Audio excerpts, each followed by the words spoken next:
Channel को subscribe करना ना भूलें और हमारे ताज़ा वीडियो सबसे पहले देखने के लिए बेल आइकन को दबाएं।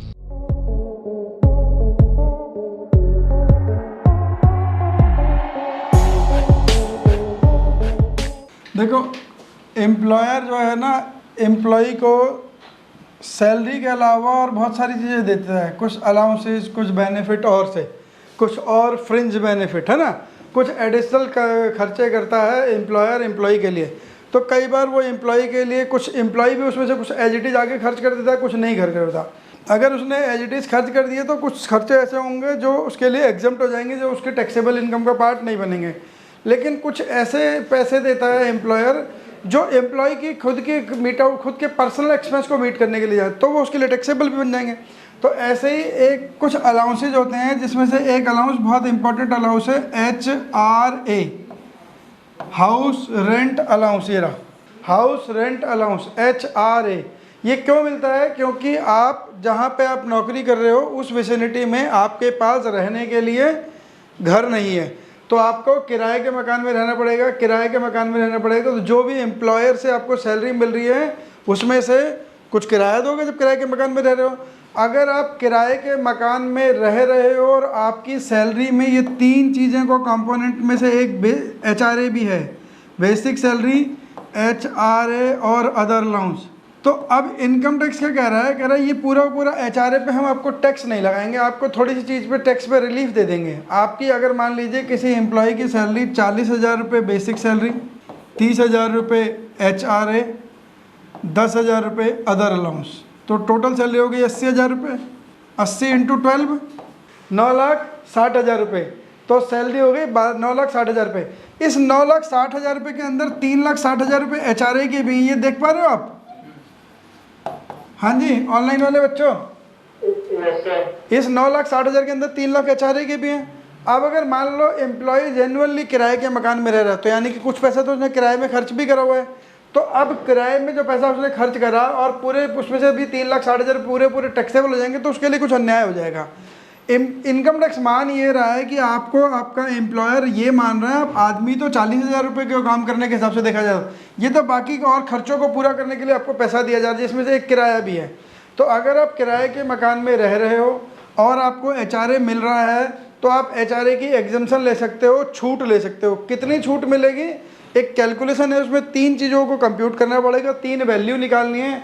जो भी सबसे छोटी वैल्यू होगी वो 9,60,000 में से घटा देना, वो आपके लिए एग्जम्पशन हो जाएगा। यानी कि देखो, आपकी ये ग्रॉस सैलरी है, अगर इसमें से कोई भी एग्जम्पशन घटाने को ना मिले तो इसी पे टैक्स कैलकुलेट करना है। तो लेकिन HRA की एग्जम्पशन घटा सकते हो अंडर सेक्शन 1013A। सेक्शन ये लिखा, सेक्शन 1013A। तो सेक्शन 1013A के अंदर HRA की एग्जम्पशन है। सेक्शन 10 जहाँ जहाँ आएगा पूरे इनकम टैक्स में, वहीं सोच लेना कुछ ना कुछ आपको छूट मिल रही है, कुछ ना कुछ आपकी एग्जम्प्टेड इनकम के बारे में बात कर रहा है जब भी सेक्शन 10 आएगा, चाहे वो किसी भी चैप्टर से रिलेटेड हो। तो अब क्या है, मान लीजिए ये जो एम्प्लॉई है जिसकी 9,60,000 रुपये साल की सैलरी है, वो महीने का रेंट पे करता है 20,000 रुपये। जो HRA मिल रहा है ना, इससे ज़्यादा का किराया भी पे कर सकते हो, उसमें इनकम टैक्स को कोई तकलीफ नहीं है। एम्प्लॉयर को भी कोई, आपकी मर्जी है, आप 30,000 रुपये HRA मिलता है, आप 40,000 के मकान में रहो, तो इनकम टैक्स को कोई प्रॉब्लम नहीं है। इनकम टैक्स क्या कह रहा है, आपको 3 कैलकुलेशन निकालनी है बस। अगर जो भी 3 कैलकुलेशन निकालोगे और लोएस्ट ऑफ द अमाउंट वो एग्जम्प्ट करा देंगे हम उसका। रेंट पे करता है वो 20,000 रुपये पर मंथ। तो अब 3 जो वैल्यूज़ निकालनी है, वैल्यू क्या है? पहली, एक्चुअल HRA रिसीव्ड, HRA कितना मिला? 30,000। दूसरी वैल्यू 50% और इन सम केसेस 40%, अभी देखते हैं, ऑफ बेसिक सैलरी। अगर ये एम्प्लॉई जो है, अगर दिल्ली, मुंबई, चेन्नई, कोलकाता, इन 4 मेट्रो सिटीज़ में रहता है, तो 50% of the basic salary calculate करना है। अगर इनके अलावा दुनिया के किसी भी कोने में रहे तो 40%, ठीक है। रेस्ट ऑफ इंडिया रहे, वर्ल्ड में कहीं पे भी रहे, 40% ही मिलेगा HRA की डिडक्शन। लेकिन अगर दिल्ली, मुंबई, चेन्नई, कोलकाता, इन 4 मेट्रो सिटीज़ में रहेगा तो फिर डिडक्शन कितनी मिलेगी? 50%। तो अभी हम मान लेते हैं किसी मेट्रो सिटी में है, 40,000 का 50% 20,000। तीसरी कंडीशन है रेंट पेड। कितना रेंट देता है? 20,000 minus 10% of basic salary, 10% of salary. हालांकि बेसिक नहीं होता, बेसिक के साथ डियरनेस अलाउंस भी होता है, तो इस एम्प्लॉय को डियरनेस नहीं मिल रहा है इसलिए मैं बेसिक लिखे जा रहा हूँ। बेसिक के साथ डियरनेस अलाउंस भी घटता है यहाँ पर, है ना। ये लिखा basic plus DA forming part of the retirement benefit.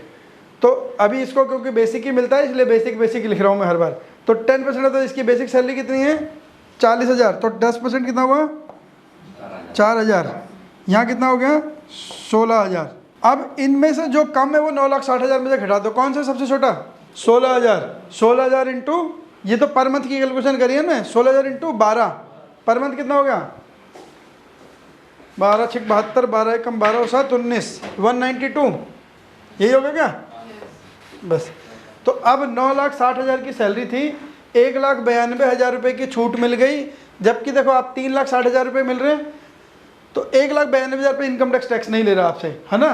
तो फिर भी आपको बहुत छूट मिल गई, रिलीफ मिल गया। जो टैक्स आप 9,60,000 रुपये देते वो 9,60,000 में से 1,92,000 रुपये घटाने पे दोगे।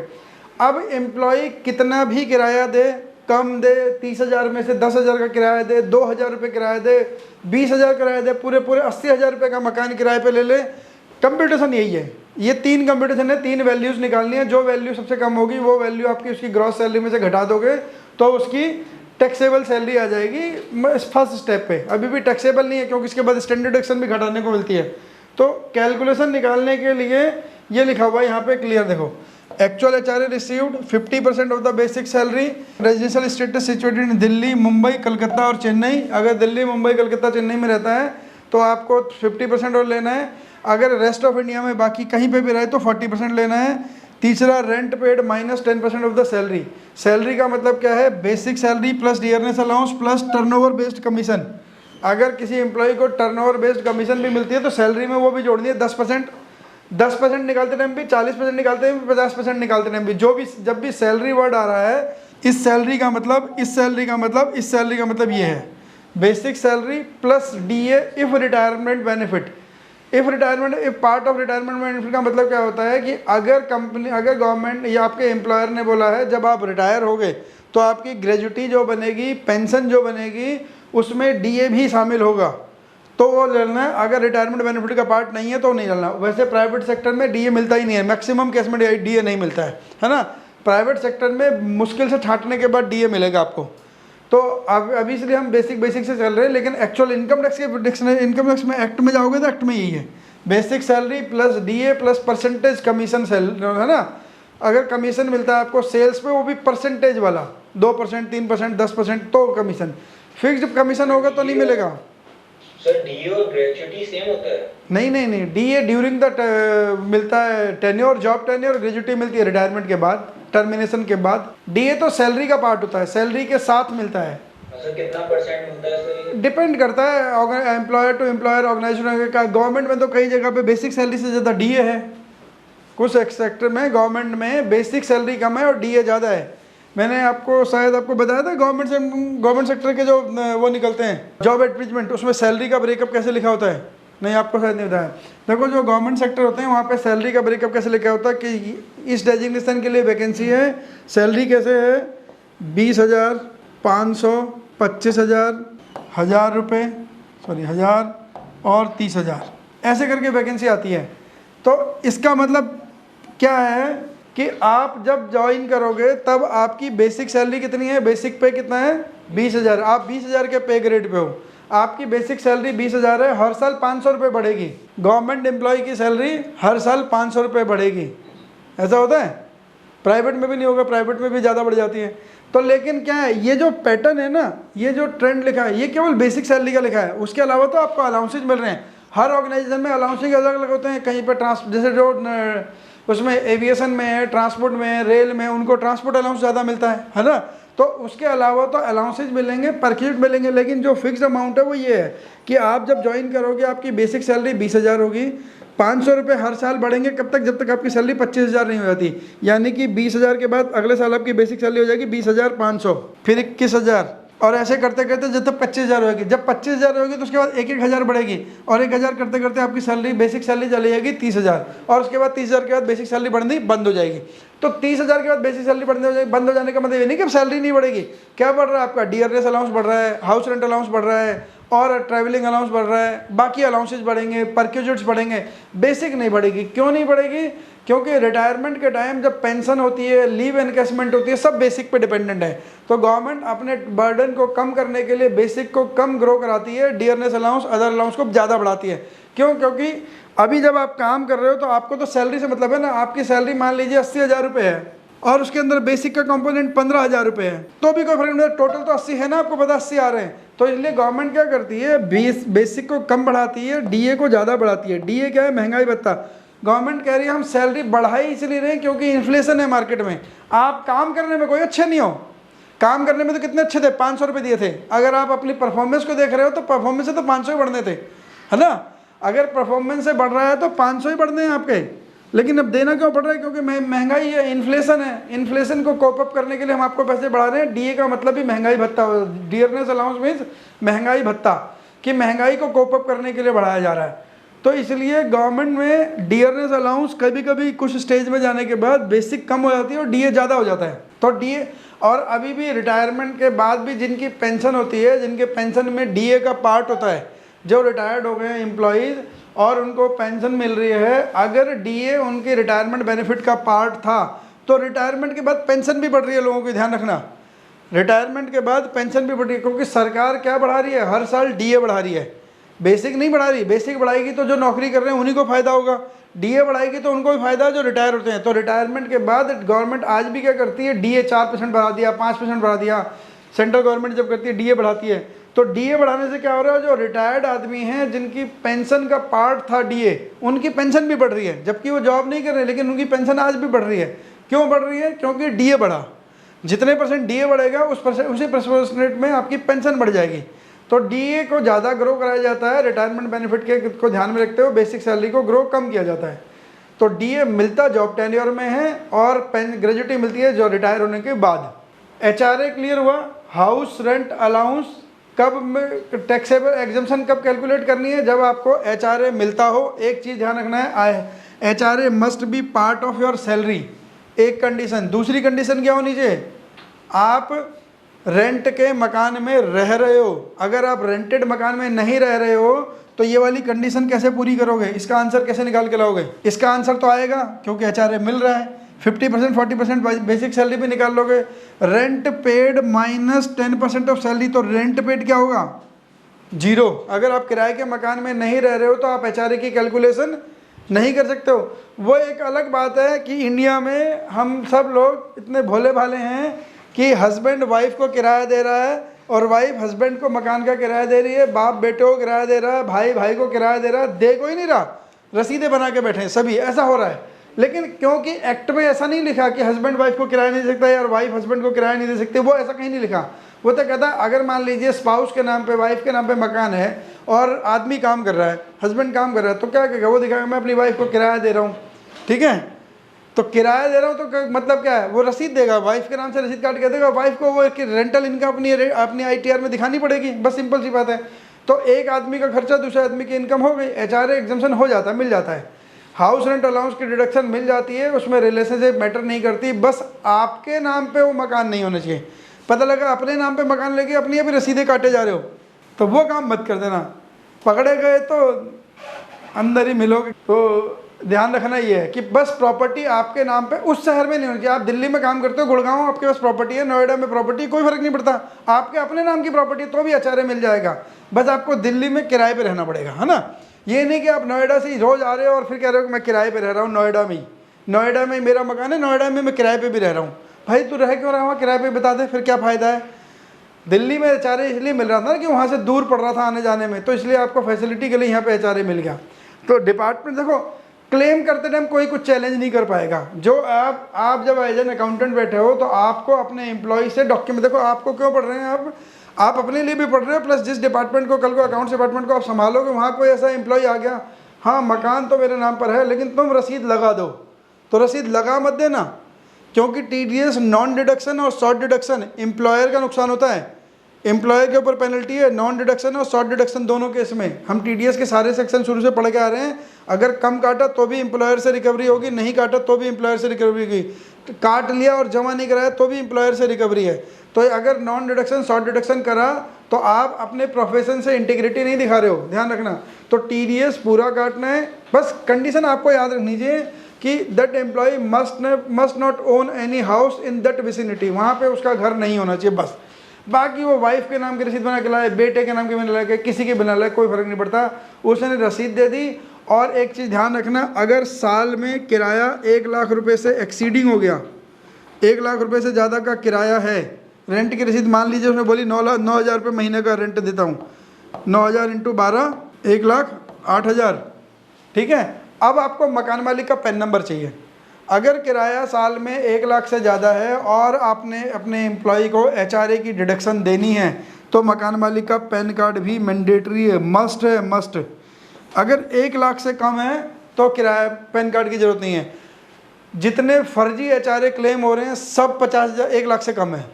क्यों? क्योंकि मकान मालिक ही नहीं है, कोई मकान मालिक ही नहीं है ना, मकान मालिक का पैन कार्ड नहीं है। किसी भी डिपार्टमेंट चलाओ, किसी भी कंपनी में चले जाओगे, जितने फर्जी एचआरए क्लेम हो रहे होंगे सब का किराया 50,000 रुपये से 1 लाख से कम होगा। कितना होगा? 7,000, मैक्सिमम 8,000, है ना। 8,000 का मतलब होगा 96,000। अब 8,000 के ऊपर जरा सा भी बढ़ जाओगे तो आप 1 लाख के बाहर कूद जाओगे। तो मैक्सिमम किराया कितना? 8,000, और ज़्यादा पर्टिकुलर है ना 8,200, है ना, 8,200, 8,300, बस उसके बाद गिर पड़ोगे अलग। अगर लाख रुपए से 100 रुपये भी ऊपर किराया हो गया, है ना, तो आपको मकान मालिक का पैन कार्ड देना पड़ेगा। वो इनकम टैक्स का रूल है, रिक्वायरमेंट है। नहीं तो आप टीडीएस की रिटर्न फाइल नहीं कर पाओगे। जैसे आप वहाँ पे किराया दिखाओगे, रेंट पेड 1,08,000, तो पैन कार्ड मांग लेगा टीडीएस की रिटर्न वाला सॉफ्टवेयर आपसे। और मकान मालिक का पैन नंबर नहीं होगा तो आप रिटर्न फाइल नहीं कर पाओगे। रिटर्न नहीं फाइल कर पाओगे तो 100 रुपये रोज़ का मीटर चालू हो जाएगा, है ना।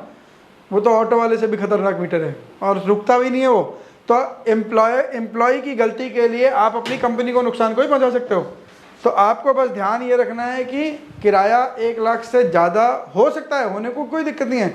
वो कहेगा मैं 80,000 रुपये की सैलरी है, मैं 80,000 रुपये किराए पे दे देता हूँ, दे दे भाई, मेरे को मकान मालिक का पैन कार्ड दे दे और रेंट की रसीद दे दे पूरे 12 महीने की, मुझे उससे ज़्यादा कोई नहीं लेना देना।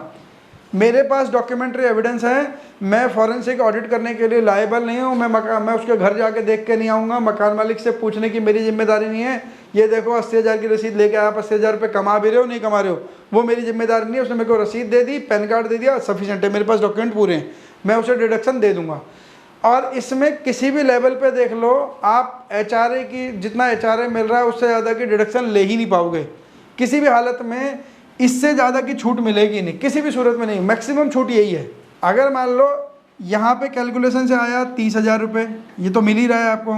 यहाँ पे कैलकुलेशन से आया 32,000 रुपये, यहाँ पे कैलकुलेशन से आया 35,000 रुपये, तो आप एचआरए की छूट कौन सी मिलेगी? Least of the following 30,000। यानी कि आप एचआरए की मैक्सिमम छूट कितनी ले सकते हो? जितना एचआरए मिल रहा है, उससे ज़्यादा किसी भी हालत में लोगे। और यहाँ पर आने के लिए भी आपको बहुत सारी कैलकुलेशन, 3-4 अलग अलग तरह के रेंट की वैरायटी देखनी पड़ेगी।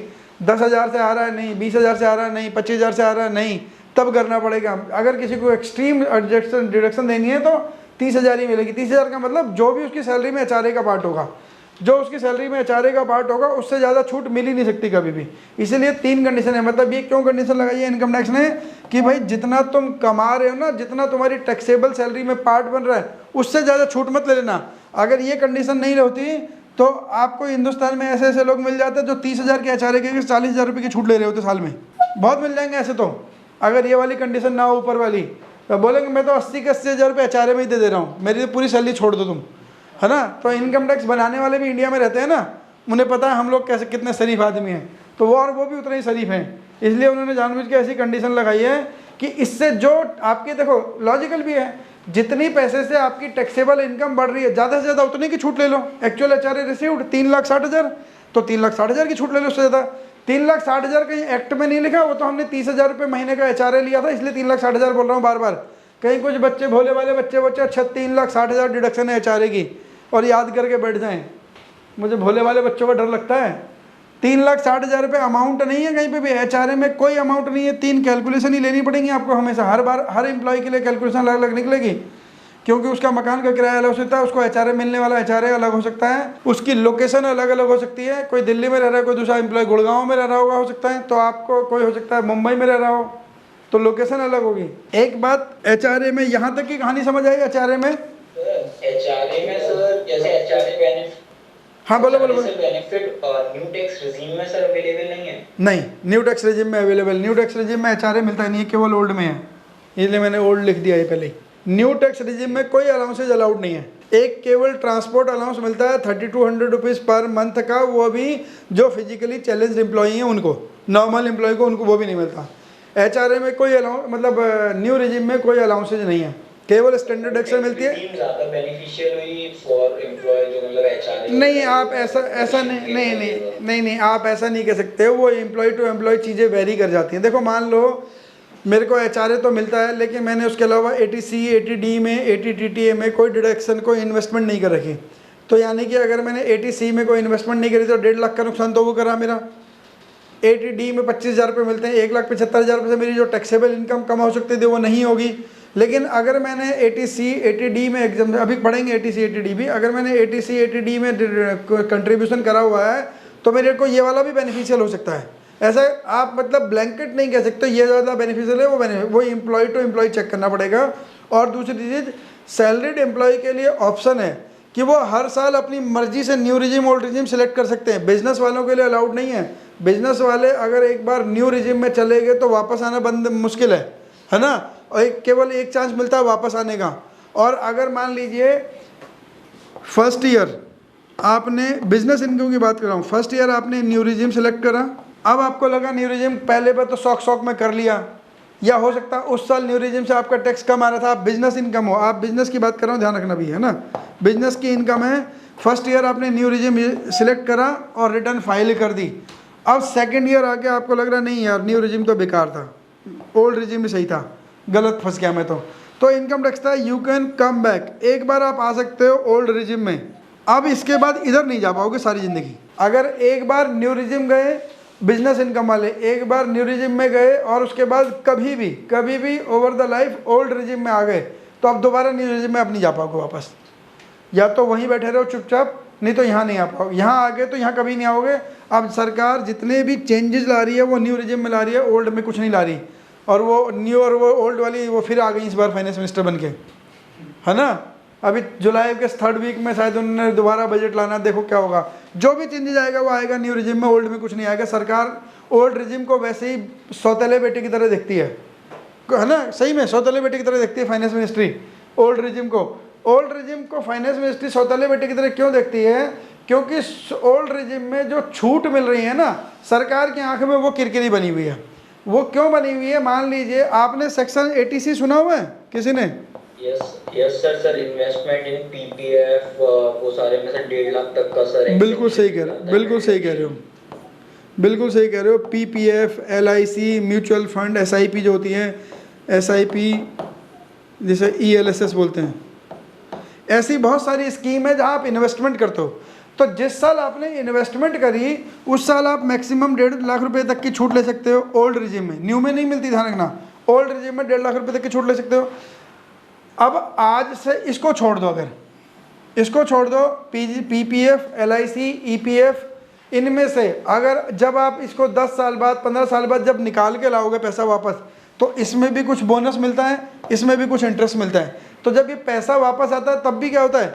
Exempt. Original amount plus interest exempt है। 10 साल बाद 15 साल बाद ईपीएफ का, पीपीएफ का पैसा प्लस एलआईसी का पैसा और जो कुछ इन्वेस्टमेंट स्कीम है, जब उन इन्वेस्टमेंट स्कीम में पैसा डालते हो तो जब भी आप इस कंट्रीब्यूशन को वापस निकाल के लाओगे एक सर्टेन पीरियड के बाद, तो इसका पैसा भी एग्जम्प्ट है, उस पर भी टैक्स नहीं लगता। इस पे पैसे पे ब्याज भी ठीक ठाक मात्रा में मिलता है ना।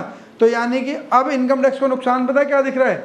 कि जब इन्होंने इन्वेस्टमेंट करी थी तब भी टैक्स नहीं दिया, 1.5 लाख रुपए का तब भी बचा लिया। अब जब ये वापस लेके आ रहे हैं तब भी टैक्स नहीं दे रहे हैं, क्योंकि ये एग्जम्प्ट इनकम है। सेक्शन 1038 में ये एग्जम्प्ट होती है, ये एग्जम्प्ट होती है। तो इसको इनकम टैक्स बोलता है एग्जम्प्ट इनकम। ये एग्जम्प्ट इनकम है। इस इनकम से सरकार पैसा टैक्स नहीं ले पा रही। अच्छा, ये एक टाइम पे सरकार की मजबूरी थी, सरकार को इकोनॉमी में पैसा चाहिए था। ऐसा कोई सरकार ने पब्लिक वेलफेयर के लिए काम करा? पब्लिक वेलफेयर तो एक बहाना था, है ना। पब्लिक वेलफेयर तो वो वाला फेज था जो पब्लिक को दिखाना था, देखो हमने तुम्हारे लिए सारा क्या काम करा। इससे क्या हुआ, LIC का स्ट्रक्चर खड़ा होने से एक तो गवर्नमेंट के ऊपर बहुत सारा एम्प्लॉयमेंट का बर्डन खत्म हो गया। LIC अपने आप में इतने सारे लोगों को रोजगार दे रही है, प्लस LIC हो गया, PPF वाले हो गए, और जितनी भी इन्वेस्टमेंट स्कीम है, इससे इनडायरेक्टली रोजगार पैदा हो रहा है इकोनॉमी में। LIC की जो भी ब्रांच होगी उसको कोई स्टेशनरी भी देता होगा, उसमें कोई हाउसकीपिंग वाला भी होगा, अब तो सिक्योरिटी वालों का फैशन भी हो गया। तो इतने इन सब सेक्टर में जहाँ जहाँ पब्लिक इन्वेस्टमेंट कर रही है वहाँ पे रोजगार भी जनरेट हो रहा है और लोगों के पास पैसा भी आ रहा है एग्जम्प्ट इनकम करके। ये उस टाइम की बात है जब सरकार को रोजगार जनरेट करने थे, सरकार को इकोनॉमी में पैसा चाहिए था, रोजगार भी जनरेट करने थे, पैसा भी चाहिए था, सरकार के पास पैसा नहीं था, लोगों बैंकिंग चैनल इतना स्ट्रांग नहीं था, और बैंक उस टाइम पे कुछ बैंक 70 के दशक में बैंक करप्ट भी हुए हैं, लोगों को बैंक पे से भरोसा भी गायब हो रहा था। वो तो जब RBI को लाए और बैंकों को, सभी बैंकों को RBI के अंदर डाला गया, उसमें डाल गया अम्ब्रेला में, RBI के अम्ब्रेला में किया गया, तब से बैंकों का फेल होना थोड़ा कम हो गया। अब भाई कई सालों बाद कोई एक आधा सुनाई देता है। तो अब बैंकिंग चैनल पे भरोसा है और इकोनॉमी में पैसा, लोगों के पास पैसा है और लोग घर में पैसा नहीं रखते हैं। अब ज़्यादातर लोग पैसा बैंक में ही रखते हैं, जो थोड़ा बहुत रख भी रहे थे वो डिमोनेटाइजेशन के बाद वो भी बंद हो गया है ना। अब तो कोई पता नहीं लगता ना, पहले 500 बंद हुए, 1000 बंद हुए, अब 2000 भी बंद हो गए। कब सरकार नोट चला रही है, कब बंद कर रही है, पता भी नहीं लग रहा। तो लॉटरी के नोटों की तरह नोट बंद हो रहे हैं। तो इसलिए अब बैंकिंग चैनल में पैसा बहुत है, सफिशिएंट मात्रा में पैसा है, इसलिए आपने पीछे देखा होगा बैंकों ने ब्याज रेट कम करने शुरू कर दिए थे। अच्छा, ये ना टसल चलती है पब्लिक में और बैंकों में, वैसे चलती है। पहले बैंकों ने ब्याज रेट 3% 4% पे ले आए थे, अब वापस बैंक का रेट 7%, 7.25%, 7.5% पे। क्यों? बैंकों ने जैसे ही ब्याज रेट कम करा, लोगों ने बैंकों में जाने छोड़ दिया, लोग स्टॉक मार्केट में चले गए। जो रिस्क नहीं भी लेना चाहते थे वो भी स्टॉक मार्केट में चले गए या किसी और अच्छी इन्वेस्टमेंट स्कीम में चले गए। बैंक में पैसा नहीं, बैंकों के पास लिक्विडिटी क्रंच आना शुरू हो गया था। तो अब बैंकों को वापस 7.5-8%, 7.5% तक तो आ गए बैंक। आज भी FD पे 7.5% ब्याज देने वाले मिल गए, 7%, 7.5%, नहीं तो बैंकों ने FD पे भी 5% ब्याज कर दिया था। तो वो तो साइकिल है, ऐसे घूमता रहेगा।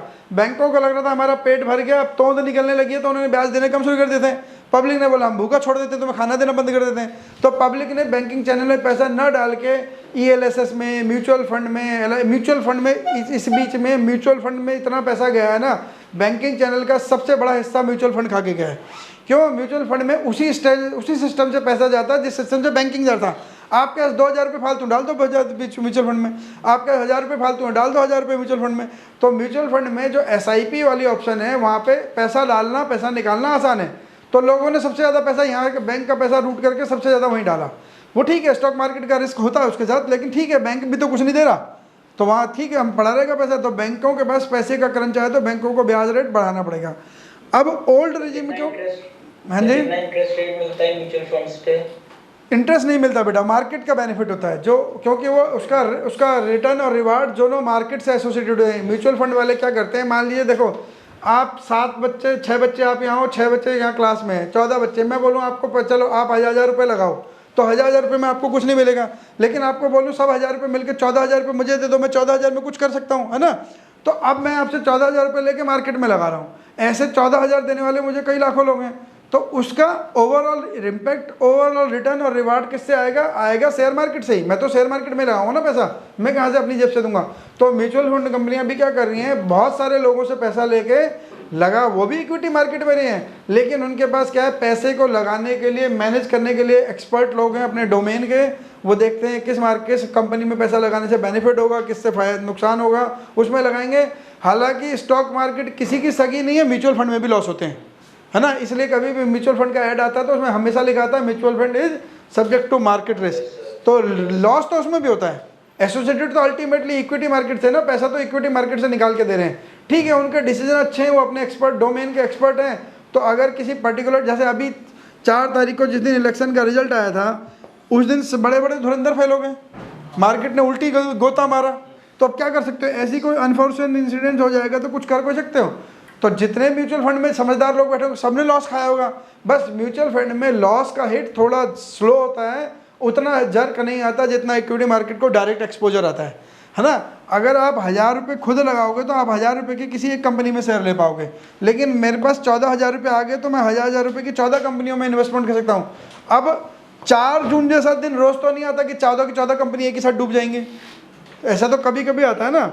तो वो म्यूचुअल फंड में रिस्क कम होता है, हिट कम आता है, उतना हिट नहीं आता डायरेक्ट, जितना इक्विटी मार्केट में डायरेक्ट एक्सपोजर होता है उतना नहीं होता, लेकिन होता है रिस्क। इंटरेस्ट रेट कोई फिक्स नहीं है। अगर आज आपकी म्यूचुअल फंड की वैल्यू 50,000 रुपये की वैल्यू 70,000 रुपये दिखा रही है, तो ये 70,000 फिक्स नहीं है, ये फिक्स तभी है जब आप इसे निकाल लो। ये दोबारा 25,000 भी हो सकती है। तो ना इस साइड का पता है ना इस साइड का पता है, वो कोई पता नहीं है। तो गवर्नमेंट क्या कह रही है? हाँ बोलो सर। एक डाउट और है सर, आपने ये बताया सर जैसे कोई बिजनेस है, अगर सर वो जैसे न्यू रेजिम में रजिस्टर्ड है, अगर सर कोई बिजनेस हमारा ओल्ड रेजिम में रजिस्टर्ड होता हुआ आ रहा है और सर स्विच कर लिया न्यू रेजिम में, हाँ, तो अब सर वो फिर से सर ओल्ड रेजिम में नहीं जा सकता? एक बार जा सकता है ना, मैंने बोला ना, आप पहले तो सारे ओल्ड में थे ना, आप न्यू रिजिम में गए किसी भी साल में, अब आपको लग रहा है न्यू रिजिम में आके गलत डिसीजन ले लिया, तो आप वापस आ गए। अब जब आप वापस आ गए ना ओल्ड रिजिम में, तो अब आप जिंदगी में नहीं रहोगे, अब इधर नहीं जा सकते, इधर के रास्ते बंद हैं आपके, अब इधर के रास्ते बंद हो गए। सर ओल्ड रिजिम सर मतलब रहेगी, मतलब कभी गवर्नमेंट ने सर ओल्ड रिजिम को हटाएगी नहीं? वो तो देखो बजट टू बजट कहता है, आज की बजट की सिचुएशन तो यही है कि आप वापस नहीं आ सकते, और अब वो दोबारा वही आ गई है फाइनेंस मिनिस्ट्री भी, तो जो सोच उनकी आज से 3 साल पहले थी वही सोच आज भी है, सोच तो बदलेगी नहीं। तो अभी ओल्ड रिजिम, खैर ओल्ड रिजिम हटेगा नहीं, ओल्ड रिजिम किसी भी हालत में हटने वाला नहीं है। ये है कि वहाँ से लोग हट जाएंगे। देखो आप क्या होता है, अगर आप किसी को घर कोई किराएदार फंस जाए, आप उसे निकाल नहीं सकते तो क्या करते हो, बिजली काट दोगे, पानी काट दोगे, है ना, ऊपर से छत तोड़ दोगे, तो यही तो करोगे। तो फिर आदमी तंग होकर अपने आप चले जाएगा। वही काम सरकार कर रही है। सरकार क्या कर रही है, ओल्ड रिजिम में से जितने भी बेनिफिट थे सारे न्यू रिजिम की तरफ शिफ्ट कर रही है। पहले उन्होंने टेस्ट करा कि हम न्यू रिजिम में स्टैंडर्ड डिडक्शन नहीं देते हैं 50,000 की, जो हमने सेक्शन 16(1)(a) में पढ़ी थी पिछले क्लास में, तो न्यू रिजिम में उन्होंने बोला हम डिडक्शन भी नहीं देते हैं, तो लोग गए नहीं वहाँ पे, कोई भी नहीं गया वहाँ पे, मतलब वो लिक्विडिटी थी नहीं, कोई एक आधा भूले भटके से गलती से चला गया होगा तो वो बेचारा पछता रहा होगा, और सैलरी वाले तो पिछले साल वापस आ सकते थे, अगले साल वो अगले साल वापस आ गए। तो सरकार को लगा ये नहीं हुआ, ये तो कुछ भी नहीं लगा, है ना, तो उन्होंने वहाँ पे कम से कम एक स्टैंडर्ड डिडक्शन तो ले जाके डाल दी। तो स्टैंडर्ड डिडक्शन वहाँ मिलती है न्यू रिजिम में भी, ओल्ड रिजिम में भी, दोनों में भी। लेकिन न्यू रिजिम में बाकी कोई डिडक्शन आज तक नहीं डाली, ना ATC ना कोई अलाउंसेस की एग्जाम्पशन, केवल वो 3200 रुपये वाला जो अलाउंस कह रहा हूँ 3200 रुपीज़ पर मंथ वो ट्रांसपोर्टेशन अलाउंस का to the physically challenge people, केवल उन्हीं को मिलती है, नॉर्मल को वो भी नहीं मिलती है। स्टैंडर्ड डिडक्शन और 3200 रुपये प्लस ATCD1B जो वाला न्यू पेंशन स्कीम वाली है 50,000 रुपये, केवल वो मिलते हैं। बस 3 ही चीज़ मिलती है न्यू रिजिम में, और कुछ नहीं मिलता। ओल्ड रिजिम में सब मिल रहा था, बस ओल्ड रिजिम में टैक्स कहाँ से लगता है, 0 से 2.5 लाख। न्यू रिजिम में 0 से 3 लाख है, 0 से 3 लाख है न्यू रिजिम में, है ना। तो न्यू रिजिम में ओल्ड रिजिम में ये फ़र्क है। अगर आप वापस न्यू में जाके वापस ओल्ड में आ गए और बिजनेस वाले हो तो वापस दोबारा न्यू रिजिम के रास्ते आपके लिए बंद है, और ओल्ड वाले में कोई अपडेट आने वाले नहीं है। बंद नहीं होगा लेकिन अपडेट भी नहीं आएंगे। लेकिन सर ओल्ड में सर टैक्स रेट भी ज़्यादा है, 5 to 10 में 20%। तभी तो वही तो बात है, दोनों ही बातें हैं ना। सरकार ने इसलिए छोड़ रखा, आपकी मर्जी है, जहाँ मर्जी जाओ, हम कुछ नहीं कह रहे हैं। आज भी ऑप्शनल है, लेकिन बिजनेस वालों के लिए अब ऑप्शनल नहीं है, सैलरी वालों के लिए आज भी ऑप्शन है। यानी कि जब आप अकाउंटेंट बनोगे और ये ओल्ड और दो न्यू रिजिम दोनों तलवारें लटकी रहीं आपकी गर्दन पे, तो आपको हर एम्प्लॉय की कंपटीशन 2 बार करनी पड़ेगी कि किसी एम्प्लॉय का टैक्स गलती से ज़्यादा ना कट जाए। अगर किसी का न्यू रिजिम से टैक्स बचता है तो आपको, आपका प्रोफेशनल धर्म है वो, ये नहीं अरे छोड़ना दो, उसी का तो कट रहा है टैक्स कटने दे, नहीं, वो प्रोफेशनल धर्म है आपका। आपको बताना पड़ेगा, खुद कैलकुलेट करना पड़ेगा, भाई न्यू से तेरा इतना लग रहा है, पुराने से इतना लग रहा है, बता क्या करूँ, तो वो तो आपको उसको बताना पड़ेगा ना, वो तो आपकी प्रोफेशनल ड्यूटी है। सैलरीड पर्सन सर मतलब कभी भी चेंज कर सकते हैं, स्विच कर सकते हैं? हाँ, सैलरीड पर्सन कभी भी स्विच कर सकते हैं, बस आपके पास बिजनेस इनकम नहीं होनी चाहिए। वो हर साल स्विच कर सकते हैं, इस साल ओल्ड अगले साल न्यू, इस साल ओल्ड अगले साल न्यू, हर साल कर लो, कोई प्रॉब्लम नहीं। सैलरी वालों के लिए कोई बाउंडेशन नहीं है, जब जिससे फ़ायदा हो। अच्छा, कोई बेईमानी नहीं है, इनकम टैक्स ने खुद अलाउ कर रखा, जब जिससे फ़ायदा हो वो वाले रिजिम से आप टैक्स भर लो, रिटर्न भर लो, कोई प्रॉब्लम नहीं है, कोई ऑब्जेक्शन नहीं है डिपार्टमेंट को। तो एक तो छूट हुई HRA, ये चीज़ क्लियर हो गई। देखो, अगर इस HRA में आपने कोई भी ये कुछ फैक्टर लिख रहा हूँ, अगर इनमें से कोई भी फैक्टर चेंज होगा तो आपको HRA की कंप्यूटेशन दोबारा करनी पड़ेगी उस एम्प्लॉय के लिए। कौन सा? Rent paid. हमारे पहले वाले एग्जाम्पल में वो रेंट कितना दे रहा था? 20,000। अब मान लीजिए वो मकान खाली करके 20 की जगह 15 वाले में चला गया, तो ये 3 की फिगर बदल जाएगी नहीं बदल जाएगी? तो यानी कि जितने महीने तक वो 20,000 वाले मकान कमरे में था उतने महीने तक का HRA 20,000 से एग्जम्पशन देनी पड़ेगी। जैसे ही उसने कमरा चेंज करके 15 वाले में चला गया, 25 वाले में चला गया, ज़्यादा किराया चला गया, तो भी ये वर्किंग बदल जाएगी ना, रेंट पेड माइनस 10% सैलरी बदल जाएगा।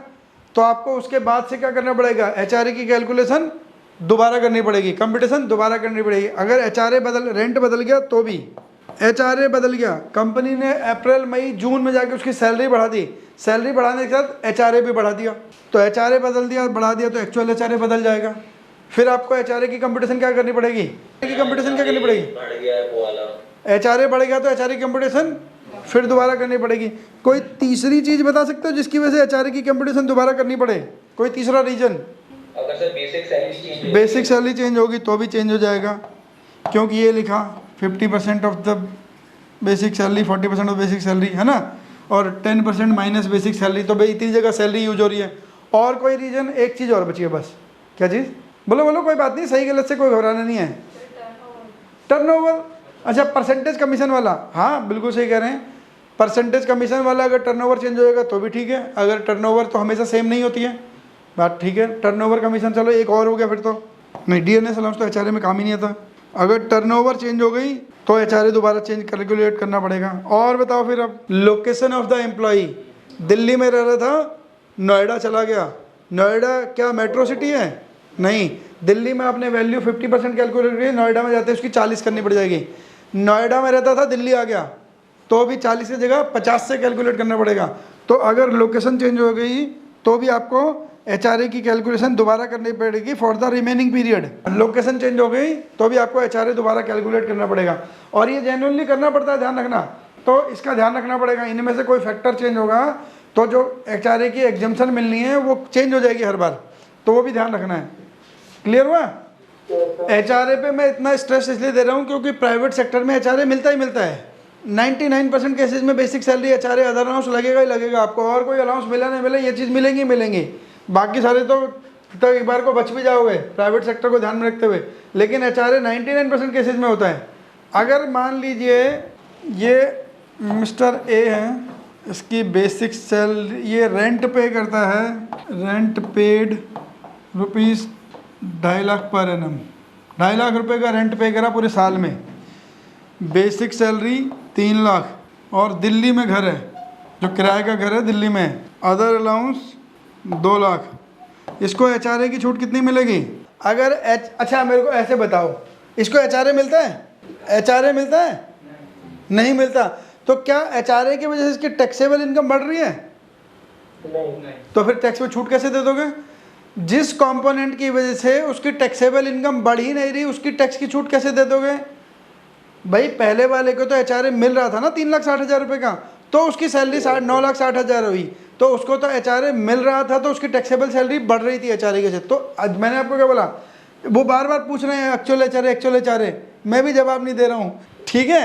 तो आप अच्छा अब उन 3 कंडीशन में लिख लो, एक्चुअल HRA रिसीव्ड कितना? 0, बाकी सारी कैलकुलेशन लिखो, तो सबसे छोटा कौन होगा? तो फिर 1.5 लाख कैसे दिया? घटाओ यहाँ से 0, समझो भाई। इनकम टैक्स क्या कह रहा है, मैं HRA की छूट क्यों दे रहा हूँ? क्योंकि आपको हाउस रेंट अलाउंस मिलने की वजह से आपकी टैक्सेबल इनकम बढ़ी है ना, इसकी तो HRA की वजह से टैक्सेबल इनकम बढ़ी नहीं, इसकी तो टैक्सेबल इनकम ही 5 लाख रुपए है, इसमें HRA की वजह से कितनी बढ़ी बताओ मुझे। मैंने उसमें बताया था आपको 3,60,000 बढ़ी है, आप मुझे बताओ HRA की वजह से टैक्सेबल इनकम कितनी बढ़ी? बढ़ी है HRA से उसका टैक्सेबल इनकम? हेलो ऑनलाइन वाले बच्चों, HRA की वजह से टैक्सेबल इनकम बढ़ी है क्या उसकी? इसकी नहीं बढ़ी सर। नहीं बढ़ी है तो फिर छूट भी नहीं देंगे, सिंपल सी बात है। जब तुम्हारे पास मेरी किसी इनकम टैक्स के किसी हेड से टैक्स ही नहीं बढ़ रहा तो टैक्स में छूट क्यों दें हम आपको? जब टैक्सेबल इनकम नहीं बढ़ रही तो टैक्सेबल इनकम में छूट भी नहीं मिलेगी, सिंपल सी लॉजिक है। वो तो टैक्सेबल इनकम बढ़ रही थी ना आपकी, तो आपने छूट दी। अगर टैक्सेबल इनकम नहीं बढ़ेगी तो छूट भी नहीं देनी है किसी की भी, नहीं तो फिर तो अच्छा एक बात आओ, नहीं तो आप हर एम्प्लॉय को छूट दे दोगे। हम फिर क्यों कह रहे हैं कि मकान किराए पे रहना चाहिए? मैंने कितनी बार बोला ये बात कि मकान किराए पे रहना चाहिए और HRA मिलना भी चाहिए। ये वाली कंडीशन में तो हर बार 0 होगा ना, जिस आदमी को HRA नहीं मिलेगा। यहाँ पे तो हर बार 0 आएगा, यहाँ पे जो मर्जी वैल्यू लिख लो, है ना। तो अगर ये 0 है तो फिर तो 0 ही हो गया ना, सबसे कम छूट हो गई 0 ही हो गई, तो 0 ही मिलेगा आपको। तो 0 के लिए मेहनत करेंगे हम? नहीं सर, हम वैल्यू के लिए नहीं कर रहे, आप 0 की बात कर रहे हो। तो HRA नहीं मिलेगा तो छूट नहीं देनी है। अगर जिसकी सैलरी में HRA नहीं है तो उसके लिए 1013A की कैलकुलेशन करने की जरूरत ही नहीं, सीधी सीधी बात, पूरी सैलरी टैक्सेबल है उसके, है ना। अगर HRA मिलता हो तो HRA मिलता होगा तो क्या करना है, फिर वर्किंग करनी है।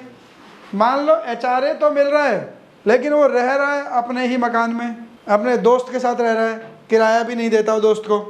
अब बताओ HRA मिलता है, ध्यान से सुनना, HRA जो मिल रहा है वो मिलता है 4 लाख रुपए का, HRA मिलता है 4 लाख रुपए का, लेकिन रह रहा है वो, उसका घर नहीं है उस शहर में, अपने दोस्त के साथ रह रहा है, दोस्त को किराया नहीं देता लेकिन, तो HRA की छूट कितनी मिलेगी, नहीं मिलेगी, क्योंकि रेंट पेड माइनस 10% क्या होगा, रेंट पेड 0 माइनस 10% कर लो क्या होगा, नहीं मिलेगा ना।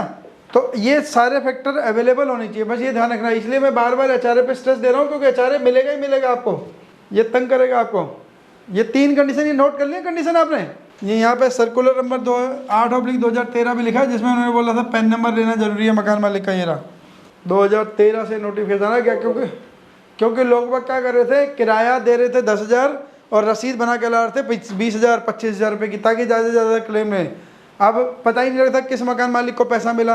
अब क्या होता है, मकान मालिक के पैन कार्ड में दिखता है कि तुमने तो किराया कमाया है। अब मकान मालिक चाहता है मैं ना भी बताऊं तो उसके पैन कार्ड में दिख रहा है, 26 में जाओगे तो वहाँ दिखेगा, AIS में दिखेगा उसके कि तुमने किराए की इनकम कमाई है। मकान मालिक मैंने कब कमा ली किराए की इनकम, क्यों तो पता लगा, क्योंकि मेरे पास आपने एक एम्प्लॉई ने मेरे पास अपने मकान मालिक के नाम का ये बोला, ये लो ये राम सिंह है मेरा मकान मालिक है, मैं इसी को दे रहा हूँ 40,000 रुपये महीने का किराया, ये लो पकड़ो रसीदें भी। तो मैं क्या करूँगा, मैं तो अपने TDS की रिटर्न डालूंगा, उसमें मकान मालिक का पैन नंबर डालूंगा, 40,000 रुपये पर मंथ का किराया डालूंगा, तो मकान मालिक के AIS में दिखेगा उसने 40,000 रुपये महीने का किराया कमाया है। तो आप ढूंढते रहोगे ये क्या हो, मैंने 40,000 कब कमा लिया। तो अब इनकम टैक्स मकान मालिक को पकड़ लेता सीधे सीधे। तो जिस मकान मालिक को आप जानते भी नहीं हो उसका पैन नंबर भी आप वहाँ डालना पड़ेगा आपको, इसलिए इंक्वायरी की ज़रूरत ही नहीं है। इनकम टैक्स ने रास्ता ऐसा बना दिया अपने आप ही।